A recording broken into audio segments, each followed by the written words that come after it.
fala bom dia, nada para quem está do lado, né? E depois a gente fala que vai para o céu junto, né, Paulo? Você que está falando. Tem que falar bom dia, começar, sorrir, né? Nós estamos chegando ao final do ano, mas tivemos uma lição da Escola Sabatina maravilhosa. Essa lição de João, ela vem nos enriquecer a cada dia. Enquanto os evangelhos de Mateus, Marcos e Lucas dão uma ênfase na humanidade de Jesus, o evangelho de João começa enfatizando a divindade de Jesus. E ele trouxe enriquecimento para nós, essa lição aqui. No mestrado em teologia que é estudado esse livro, para você ter uma ideia. Então, pela profundidade dele que tem. Um dia aqui, eu creio que eu já preguei para vocês sobre João 1, só o capítulo 1. Capítulo 1 de João, ele é riquíssimo de detalhes sobre Jesus.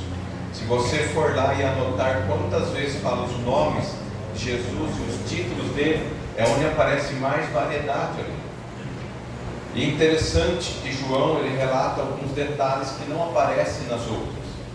Porque João, ele escreve seu evangelho depois que ele sai da prisão de Ilha de Patmos.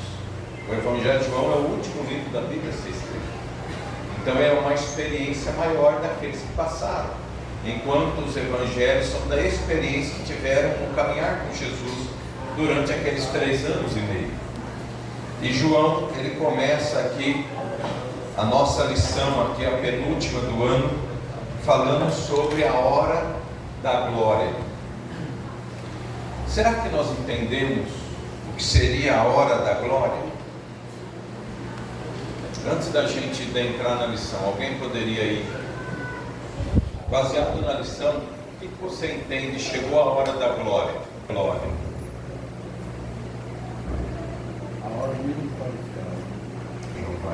A hora de irmos para o céu. A hora de irmos para o céu. Quem mais? Mas você tem que ali subir, né? Não, sim, mas o que é a hora da glória? Qual é isso aí? A hora da glória. A Você hora tem da que viver glória. essa glória todo dia, né? Sim. Quem mais? A hora da vitória. Repete aí. A hora da vitória. Você sair na hora da vitória. Quem mais? Não. Veja a lição. É a hora que vai acabar todo o sofrimento. Sofrimento? Vai acabar todo o sofrimento. Alguém Hora da mais? crucificação? Da crucificação? Da crucificação. Não, estou perguntando porque depois nós vamos entrar aqui para nós entendermos isso aí. Receber o galardão desse. Isso. Mais alguém? A hora de nos tornarmos imortais. Então vamos ler o verso áureo aqui. Se você tiver com a Bíblia, vai no Evangelho de João, capítulo 18, 37. Você está com a lição, pega o verso ali. João 18, 37. Pilatos perguntou: então você é rei? Jesus respondeu: o Senhor está dizendo que sou rei. Eu para isso nasci e para isso vim ao mundo, a fim de dar testemunho da verdade. Todo aquele que é da verdade ouve a minha voz. João 18, 37. É interessante você estudar esse texto e entender a lição. Nós podemos dizer que tem um fio na lição inteira. Esse fio fala da entronização do Rei Jesus. A glória, ela tem a ver com a crucificação e a ressurreição de Jesus, a qual vai dar direito a ele dessa entronização no céu e depois durante toda a eternidade como Rei dos Reis, assim a Bíblia diz. O clímax do Evangelho, ele vem falando da morte, sepultamento e a ressurreição de Cristo. Se a gente pegar os 4 Evangelhos, o clímax de todos eles gastam mais tempo, tem a ver com essa última semana. Ellen White, no livro de Atos das Nações, fala assim que nós deveríamos passarmos pelo menos 1 hora por dia a meditar nas cenas finais de Cristo. Quais cenas? Essa daqui, a sua morte, sepultamento e ressurreição. Porque essa tem a ver com a glória que vai acontecer depois daquilo que aconteceu isso aqui. Isso vai dar direito para nós.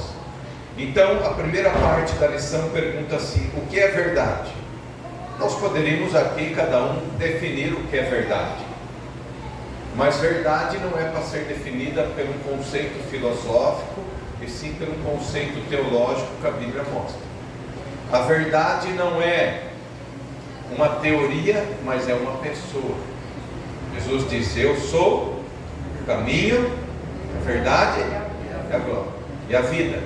Ninguém vai ao Pai senão. Então veja, ele já está mostrando como nós alcançamos a glória. Através de quem? De Cristo. Pilatos então pergunta para Jesus: o que é verdade? Uma pergunta importante. É uma das perguntas mais sábias que você talvez encontre no Evangelho, de alguém que não era seguidor e pergunta para Jesus: o que é verdade? Depois Pilatos, no 18:33, diz: você é o rei dos judeus? Uma pergunta. Então Jesus, no verso 36, diz: se o reino, ou seja, o reino dele não era deste, ele era rei, mas não era deste. Quantos reinos são estabelecidos e são destronados depois? Muitos. A história conta deles, mas pouco se conta a história de Jesus. Eles pouco falam de Jesus. A parte cristã fala, mas a parte histórica quase não fala. Foi alguém desceu, cresceu. Então pense aqui, Pilatos, ele perdeu a oportunidade de conhecer a verdade por duas coisas, e eu e você temos que pensar nisso. Primeira coisa, nós temos ideias pré-concebidas, pode ser boas ou não, que levamos para a nossa vida e começamos a julgar as coisas de acordo com aquelas ideias pré-concebidas. Isso pode ser um perigo. Por isso, quando você conhece a verdade, a Bíblia, a Jesus, você tem que devagar ir deixando a velha vida, e a Bíblia fala tornar-se uma nova criatura, porque senão não tem como seguir a Jesus com a velha vida, com as ideias pré-concebidas. Por exemplo, eu fui visitar uma irmã, e ela falou assim: ora pela minha mãe, tá bom? E eu perguntei: o que aconteceu com sua mãe? Ela morreu. Isso é uma ideia o quê? Que ela seguia, e não estava errado no contexto dela. Agora que ela conheceu a verdade, a gente ora pelos mortos. Então, os vivos. Nós vamos no funeral, e o funeral é para o morto ou para os vivos? Consolar os vivos. Então nós temos que ter isso daqui, quebrar essa ideia, e aí a gente tem uma verdade. O morto não tem sentimento, o morto não tem emoções, o morto não volta à sua casa. Então peraí, agora eu já entendi essa verdade, então eu vou mudando os meus conceitos sobre aquilo ali. Porém Pilatos, ele deixou que os seus conceitos falassem mais. E a segunda coisa, pressão da sociedade.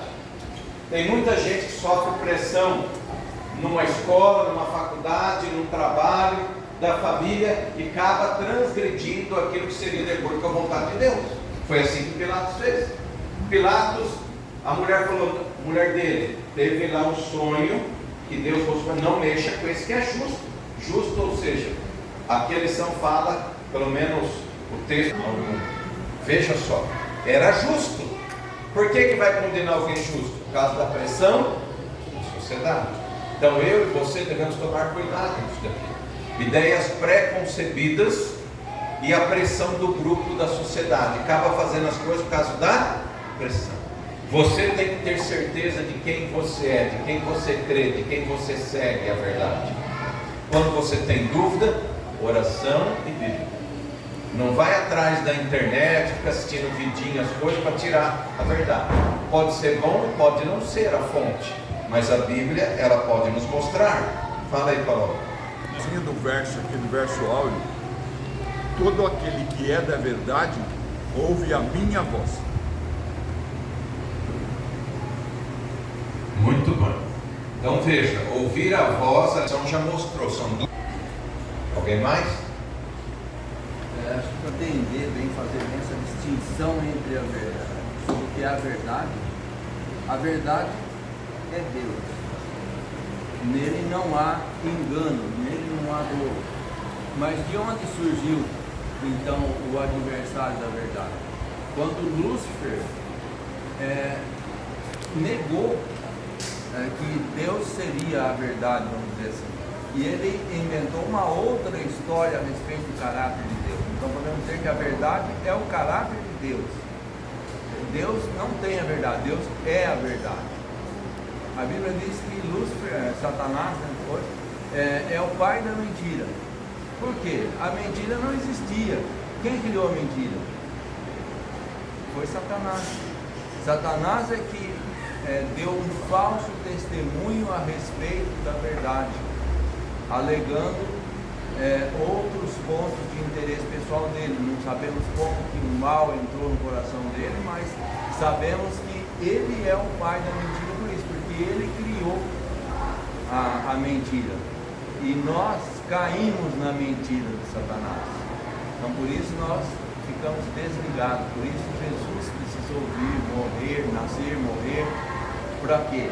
Para nos dar a oportunidade de ser justificados novamente. Então acho que aí dá para ficar um pouco mais claro, porque a verdade é o caráter de Deus, ela é eterna como Deus. Mas Paulo, veja, você falou uma coisa de ideias pré-concebidas, às vezes fica complicado, né? Quantas igrejas que tem a Bíblia e diz que crê em Jesus e tem a verdade? Ter a verdade, ter Jesus. Então, mas será que todas têm?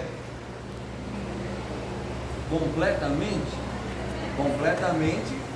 é aquele que toda a verdade é crer em toda a palavra de Deus, todo o ensinamento de Deus. Agora, quem tem Jesus e não conhece toda a verdade, a gente pode dizer que ele tem a verdade, porque aquilo que ele não conhece não será cobrado. A pessoa não for inocente, ela conhece a verdade e não vive a verdade, então ela vive na mentira. Porque Deus diz que nós não podemos servir a dois senhores. Ou serviremos totalmente a um, que é Deus, ou o Satanás aceita parte da verdade, parte da mentira. Por quê?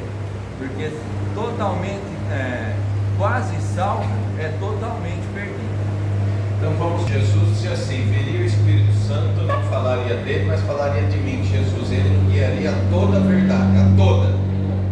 Então será que alguém pode ter o Espírito Santo sem estar em toda a verdade? Não. Vocês entendem?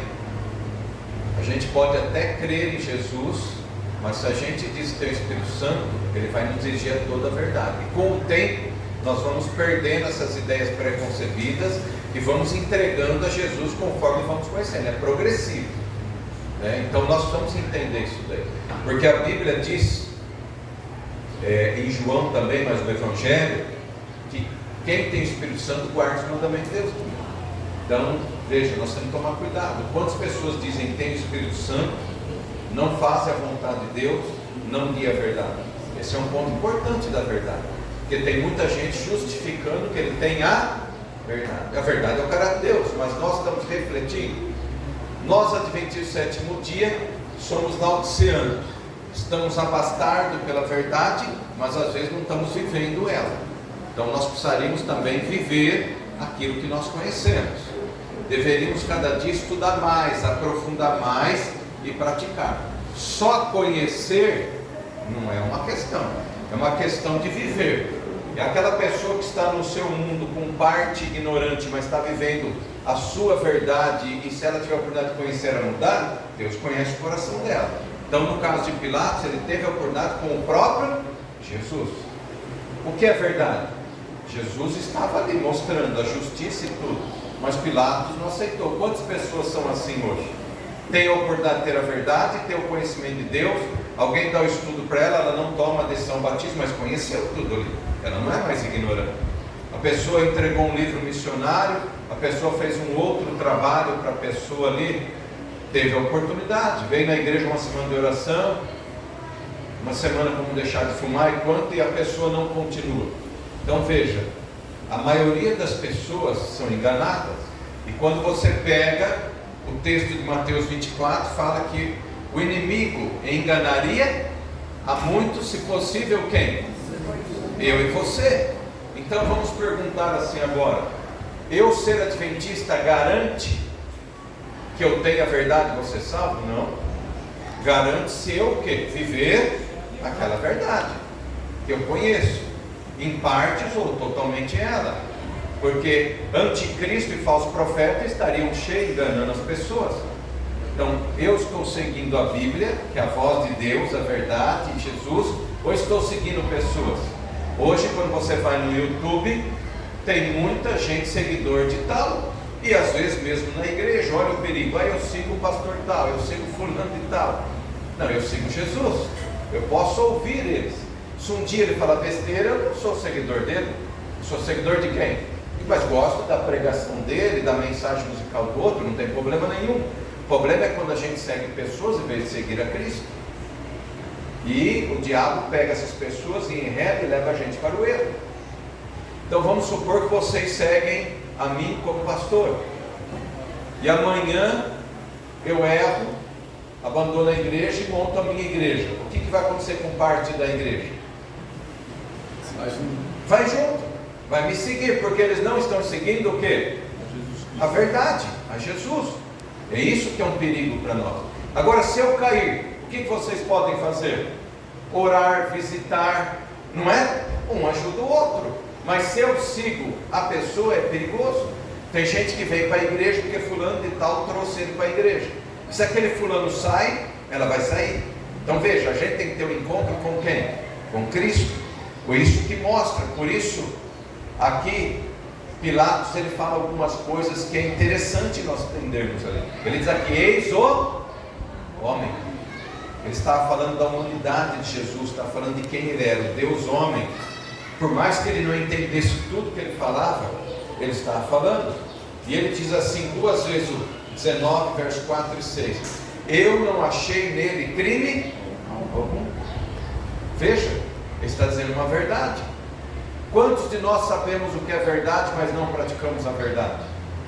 Eu gosto de uma ilustração que já contei aqui, mas vou contar de novo. Depois do almoço, um pudim suculento e uma maçã, qual que a gente escolhe? 99,9 vai escolher o pudim. Eu gosto de pudim também, estou falando. Mas qual que é mais saudável? Então escolhe pudim se a gente sabe que é aquele lá. Você está entendendo como que a gente é influenciado por aquilo que a gente tem? O pudim é gostoso, o paladar, a maçã é mais sonsa. Mas qual que é mais saudável? Então, quando nós tomamos uma decisão, nós devemos refletir isso daqui. É de acordo com a vontade de Deus ou eu estou tomando essa decisão por mim mesmo? Né? Então eu devo refletir sobre isso. E aqui no verso 12 assim: os líderes disseram, não temos nenhum rei a não ser... Veja só, eles conheciam a verdade, Paulo, mas negaram ela quando ela veio, que era uma pessoa. Eu disse, se a pessoa é inocente, é displicente. Mas Paulo, mente ignorantes. Porque quando Jesus orou, Lucas 23, ele diz assim: Pai, não impute pecado, porque eles não conhecem o que está acontecendo. Se eles estivesse acontecendo, não estava crucificando ele. Então, você entendeu? Então, é que Jesus vai julgar o coração. A gente está falando do modo aqui geral. Então, conhecer a verdade tem que ser o quê? Vivida. E o que acontecia com aqueles líderes? Eles conheciam a verdade, ensinar a verdade, mas não viviam ela. Esse é o perigo. Então, quando nós olhamos, eis o homem, e agora? Quem que eu sigo? Quem que é meu líder? Quem que eu vou fazer? Então eu tenho que refletir sobre isso.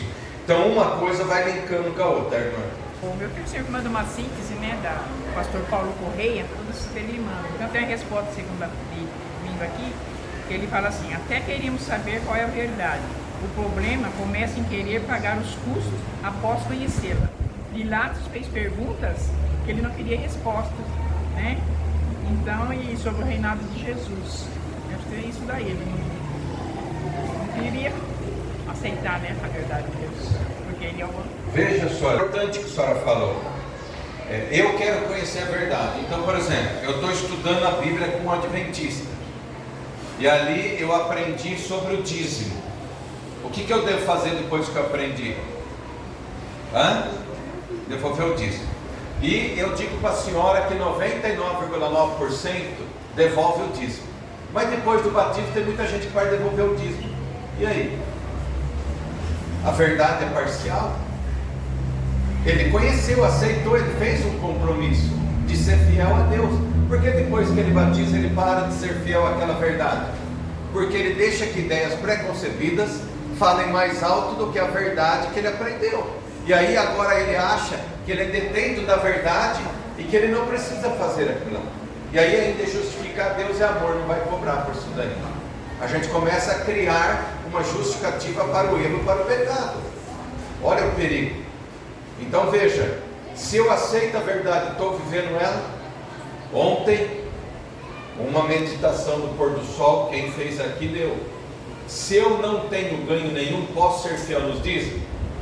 Posso, porque Deus conhece meu coração. Se eu tivesse, eu seria. Estou orando para que Deus me dê um emprego, aposentadoria, assim por diante. E assim, quando eu tiver, eu vou ser o quê? Fiel. Então, somente o princípio do coração, da decisão. Eu falar, você pode até ser um dízimo mesmo, em forma de pessoa ajudando outras pessoas, ajudando. Tá, mas aí é o dízimo do talento, do tempo. Eu falo do dinheiro.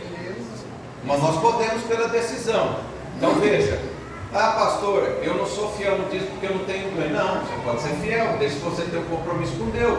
Se você ganha algum dinheirinho, um presente, alguma coisa, você está fiel naquilo ali. Então veja, a verdade que nós estamos falando aqui, ela é prática. Aí eu tomei a decisão do batismo, por isso que o batismo, apelo aqui na frente com o pastor. Quantos querem batizar? Então vamos. Cadê o Dida? Sumiu? Sumiu. Então vamos montar o tanque aqui no fim do culto e vamos batizar. Não é assim. Aí é por emoção. A pessoa estuda, ela compreende a verdade e toma uma decisão. O namoro não é assim?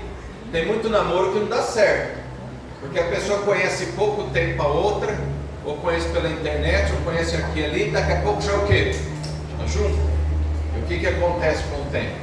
Vai vendo que não é verdade aquele amor. Porque se fosse verdade, permanecia. Então veja, nós temos que prestar atenção nisso daí. O que a gente coloca ali como ali? Eu amo a Deus para estar com Ele em toda e qualquer situação? Não quer dizer que eu não erro andando na verdade. Eu erro, por isso nós temos um intercessor, que a gente confessa os pecados e procura o quê? Mudar as nossas atitudes e nossas ações. Terceiro ponto da lição, capítulo 19 de João, verso 30. Está consumado, está concluído, está feito, está terminado. Ninguém precisa fazer mais nada. Então veja, eu tenho que pôr isso daí. Alguém precisa fazer alguma coisa para você ser salvo? Não, Jesus já fez. O que eu preciso fazer? Aceitar. Então esse é o ponto da decisão nossa. Por isso que um apelo no evangelismo, no estudo bíblico, você faz o apelo para a pessoa aceitar o quê? O que Jesus já fez. Você conheceu a verdade, você agora aceita aquela verdade ali. Está consumado, está terminado. Então Jesus fez tudo o que nós precisamos fazer. Olha que interessante, você não precisa fazer nenhum esforço para ser salvo. Jesus já fez. É só o quê? Aceitar. Se você aceitar com seus defeitos e pecados, com o tempo, na direção do Espírito Santo, ele vai burilando, purificando o seu coração, vai transformando em uma nova, até que chegue aquele dia de ser glorificado, que será transformado completamente. É isso que nós estamos entendendo. Ninguém consegue nessa terra ser perfeito antes da glorificação de Deus. Alguns ficam pregando sobre o perfeccionismo e a pessoa vira santo. Não tem isso.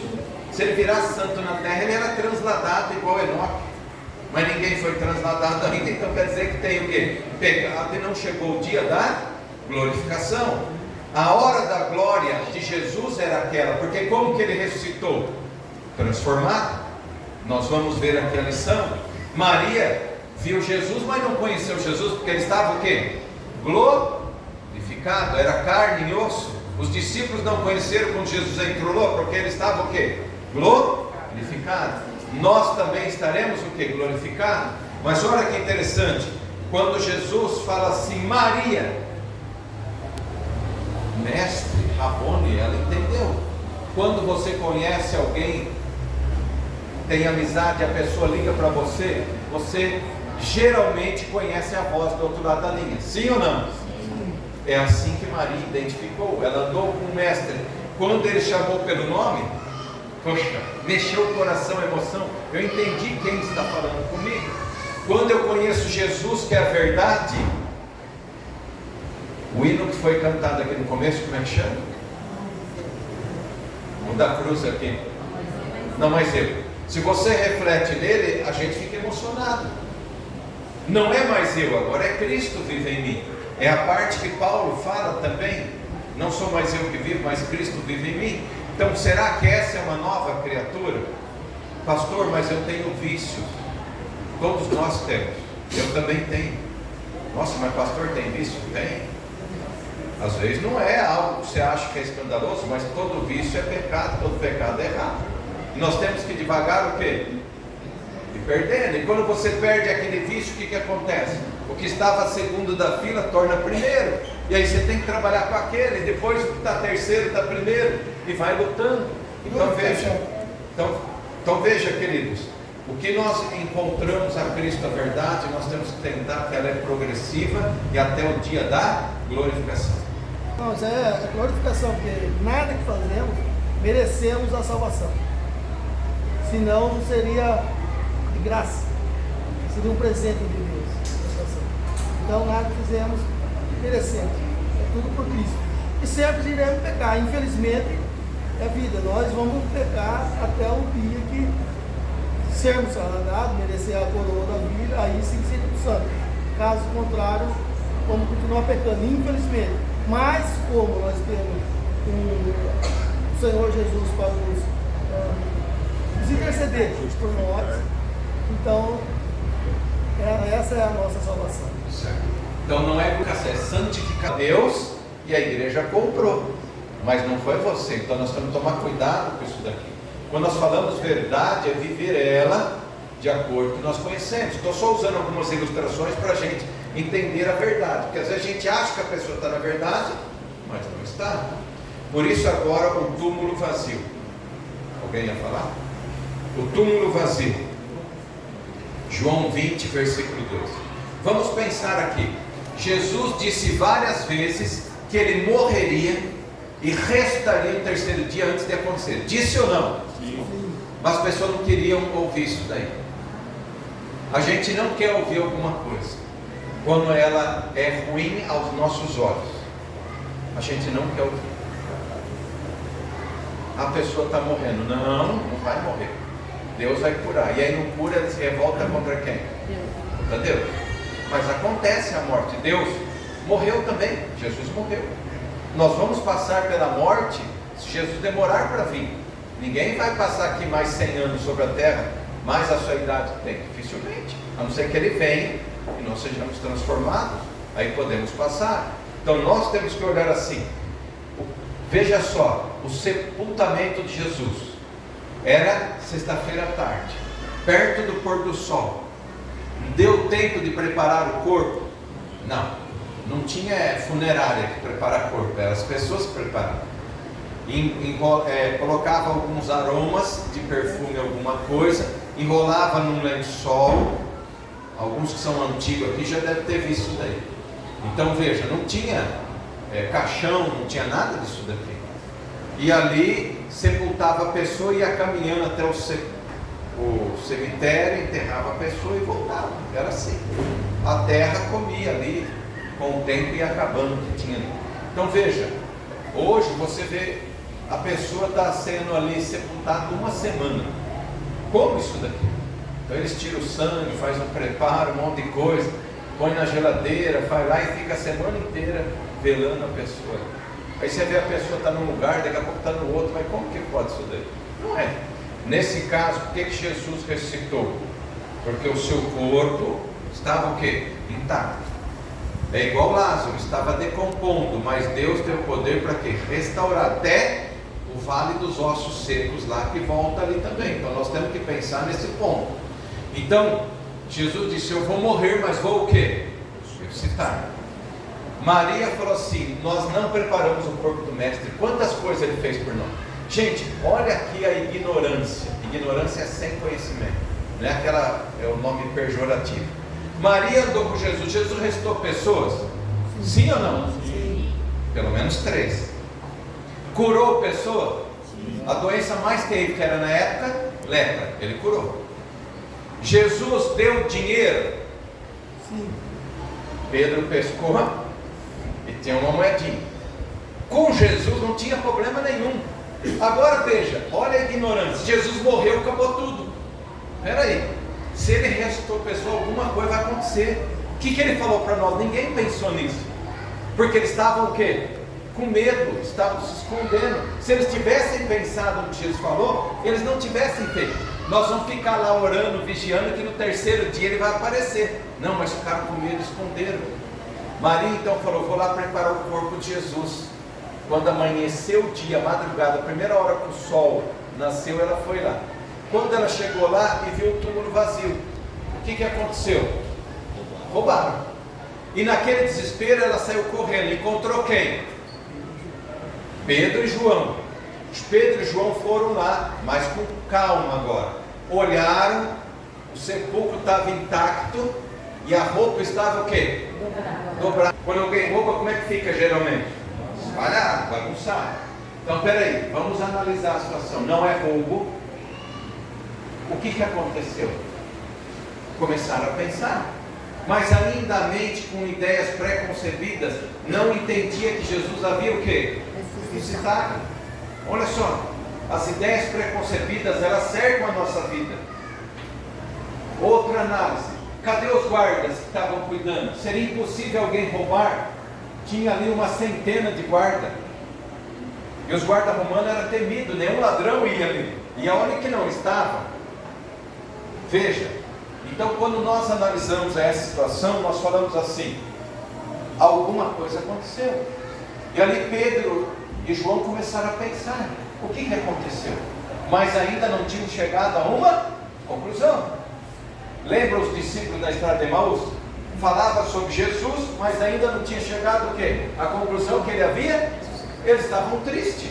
Eles estavam, ali Ellen White disse, que eles estavam tão preocupados com a situação que não perceberam que Jesus estava andando. Mas a ideia é preconcebida, ficaram cegos. Cego. E quando Jesus chegou, eles iam passar, abriram-se os olhos e entraram ali com Jesus. Mas eles abriram os olhos quando Jesus falou da bênção. E aí eles lembraram como Jesus falava, igual Maria, quando chamou pelo nome, ela lembrou. Então veja, o que nós estamos refletindo sobre isso aqui?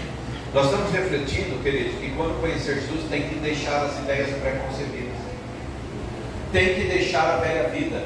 Não tem como ser seguidor da verdade carregando mentira e engano na vida. Ou tradição também. Tá aqui a mesma coisa, vãs filosofias, tradições de homens, essas coisas. Se a gente carrega isso na vida, mais cedo ou mais tarde, isso pode ser uma pedra de tropeço. O diabo semeia o joio, e nem que demore 10, 20 anos ele colhe. Então nós temos que arrancar o joio pela raiz. Mas como? Pelo poder de Deus, Espírito Santo. Então quando a gente olha aqui, agora você vê a história. Jesus, Maria volta lá, ela vê 2 anjos. E aí alguém aparece para ela, Jesus glorificado. Pergunta para ela. O que ele pergunta? Por que você está chorando? Quem chora? Porque o anjo perguntou e Jesus perguntou 2 vezes. Por que chora? Ué, eu estou chorando porque alguém querido morreu. Mas se alguém querido que morreu e ressuscita, como você deve ficar?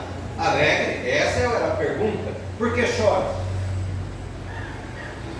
Aí Jesus assim, Maria, mestre, só ele chamava daquele jeito ela. Ela entendeu que agora ela ficou feliz. É a mesma coisa quando Jesus vai lá e está os discípulos todos fechados na casa. É Jesus. Jesus entra na casa, no meio deles. Será que é um fantasma? E quando Jesus diz o quê? Paz seja contigo. Eles lembraram da voz e do jeito que Deus falava. Queridos, se eu não andar com Cristo diariamente, eu não vou entender a voz dele. E você não vai para o céu, sabe por quê? Porque quando Jesus chamar você pelo seu nome, você vai conhecer ele. Se eu não ando com ele, é um estranho para mim. Esse é um perigo. Nós devemos pensar nisso daí. Nós falamos que estamos na verdade, mas não andamos na... Será que eu conheço a voz do meu mestre quando ele me chama? Jesus exemplificou, né, como pastor de ovelhas. As minhas ovelhas ouvem a minha voz e me seguem, porque elas conhecem a voz do pastor. Pergunta: Maria conhecia Jesus? Conhecia. Quando Jesus foi visitar a casa dela, aos pés de Jesus, ouvindo Jesus. Você entende a diferença de andar com Jesus, o caminho, a verdade, a vida, eu conhecer? Eu conheço a sua voz. O diabo pode personificar Jesus, sim ou não? E o último engano vai ser o quê? Essa personificação. Cuidado com o Techosen, com o Messias aí na seriado. Está fazendo um monte de coisa, está encantando um monte de gente, mas não é real. Você pode até assistir, mas cuidado, achar que aquele é o Jesus. E depois, quando ele dá aquelas entrevistas descolado com suas roupas, alguns falam: Jesus é assim. Então cuidado, a gente começa a contextualizar, colocar Jesus segundo nossa ideia e não segundo quem ele é. Queridos, quer ver um perigo para nós? A maioria dos quadros de Jesus é mentira, porque ninguém tem uma foto de Jesus daquela época. Outra coisa, Jesus era judeu e não era um ocidental de olhos azuis. Provavelmente ele tinha olhos castanhos, cabelos encaracolados, o nariz mais avantajado, mais queimado do sol. Nós temos que tomar cuidado. Tem gente que o quê? Do jeito que prega, vai. Agora cuidado que eu vou falar agora. Joãozinho, não, dá um pausa. Coríntios 15, para nós fecharmos aqui nosso estudo. Será que Maria cumpriu a missão? Ela foi lá e anunciou Jesus ressurreto. Como que é que fala João? Eu creio em Jesus o quê? Ele é morto, sepultado, ressurreto e prestes a vir. Doador de vida e liberdade naqueles que creem. Então 1 Coríntios 15 aí, 17 ao 19. Quem puder ler, fique em pé aí para ler para nós aí. Quem pode ler? 15, 17 ao 19. E se Cristo não ressuscitou, e vá a vossa fé. Pera aí, irmão. E se Cristo não ressuscitou, e vá a vossa fé, e ainda permanecei nos vossos pecados. E ainda mais, porque dormiram em Cristo pereceram. Se a nossa esperança em Cristo se limita apenas a esta vida, somos os mais infelizes de todos os homens. Veja só, presta atenção. Se a gente segue o que as pessoas estão falando, que os líderes que viveram nesse mundo fizeram coisas boas, todos morreram e não ressuscitaram. A diferença é agora o verso 20, que ele ressuscitou. E depois diz: se eu creio que Jesus ressuscitou, eu também vou estar quando? Na vinda de Cristo. Então veja, queridos, que eu possa conhecer essa verdade, mas também vivê-la. Não é viver parcialmente. O que Paulo diz aqui é que viveu parcialmente, porque só conhece parcialmente. Quando eu conheço ela maior, eu tenho que ver de acordo com aquilo que eu conheço. Deus, ele vai julgar cada um de acordo com o que ele conhece e pratica aquela verdade. Então que Deus possa nos abençoar a termos hoje esse encontro com a verdade que é Jesus e termos a certeza da nossa salvação, porque o centro do Natal é quem? Só que muitas pessoas estão preocupadas com comidas, com festas, presentes, parentes e viagem, esquece o centro que é a verdade. A gente comemora o aniversário de Jesus, mas esquece do aniversariante. Interessante, né? Você vai no aniversário, mas não leva nenhum presente para o aniversariante. Aí eu vou lá porque os parentes estão lá porque vai ter bebida, lá porque vai ter isso e aquilo. Então se a gente vai no aniversário de Jesus, dê ênfase para ele. Que Deus abençoe vocês.